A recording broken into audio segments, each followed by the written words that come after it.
All right, Mark Hunt, this fight week, mate. How do you feel? I feel great. I'm looking forward to ending probably 3 decades of fighting. It's a proud moment, and it's very. I feel really good because it's probably hopefully the last time I ever have to lace up. And it's for a bigger cause, and what I'm doing. So A lot of respect up there for Sonny as well. From of course, I always respect Sonny as an athlete and as a sportsman. As a fighter, you have to earn that like everyone else, like all of us fighters have to earn it in the ring. Yeah. With our blood. And you've been to Thailand recently as well. What have you been working on? I'm just losing weight and training. I started this camp FATTEST, fattest, but now I'm just FAT. So now I'm looking forward to fighting. It's been a long camp. I just don't like training. I think everyone knows that. I've been getting punched around the globe for over 30 years. So.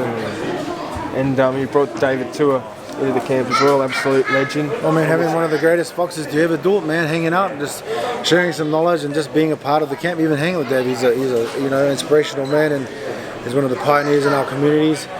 And he's fought some of the greatest fighters ever. I mean, there's not many people can say that they shared the ring with the likes of Ike Ibuchi, Lennox Lewis, Evander Holyfield. That's their man right there. Legend. That's one of the greatest right there. Having him hanging around, just being part, even Carly, it's a great honour. How do you think Sonny approaches this fight? To be honest, man, I don't care.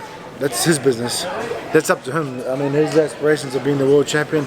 He has to do it. He has to make his decisions on how he does things. I've done my time. I've walked the walk. I've talked the talk, and I'm still here. I ain't painting ducks on the wall. As Fogarty would say. A lot of people saying you'll just be going for the knockout, but there's more to your game than just KOs, right? Well, boxing is a lot different from MMA or Muay Thai or kickboxing. I've realised that. I'm like when I started MMA, I was like a goldfish in a shark tank. White belt fighting black belts, and I had to adjust just like Sonny will have to adjust. And I did that. I came out on top, and I was still doing it. But boxing is the same. You have to change a lot of things. You can't. I keep forgetting that there's no kicks coming or knees. There's no singles or double legs coming. It's just 2 arms, 2 legs moving. There's none of this. I'll punch you in the head and I'll grab your legs, take you down. Well, there's no kicking involved. I forget that all the time sometimes. There's no elbows. And it surprises me sometimes. Like, man, I had to deal with all that rubbish. Jeez. Yeah.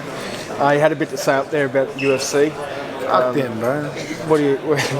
What do you think? How do you think that'll all play out, and how do you hope that'll play out in the years? Well, hopefully they're not going to tie me up and put me in a boot when I go to Vegas on the 13th. I've been fighting this for a long time for equality in the sport against steroids, but not just that. I'm in the other class action lawsuit against the UFC for even pay. People don't realise that. People that buy the pay-per-views, they're supporting that fighter, their money's not going to them. They get $1 or whatever they negotiated for that fight, they'll get that. Like I said about Muhammad Ali, he made it so when the fighter gets the world title, he gets half of that money straight away. There's no arguing about, can I have $1, brother? Or can I have $1.50 or $2? No, motherfucker, you give me half of that's my half. So all the people that support that fighter, for instance, like Bobby Whittaker or Volkanovski from this side, all the Australians and the Kiwis that support that person, their family should get half of their money. Volkanovski should have half of that money, regardless of whether he's got that belt. Israel is to get half of that money, not whatever he's negotiated. Why does Saul Alvarez, Canelo Alvarez get 45 million as to Volkanovski who's making chump change? How does that work? Why is that? He's the #1 guy in the sport in the world.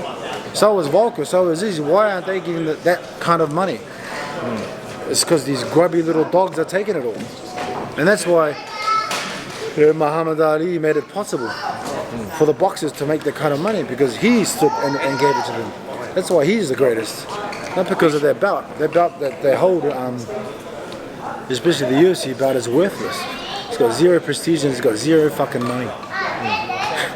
It's safe to say you not a particular fan of the UFC. I was while I was working for them until I realised what they were doing.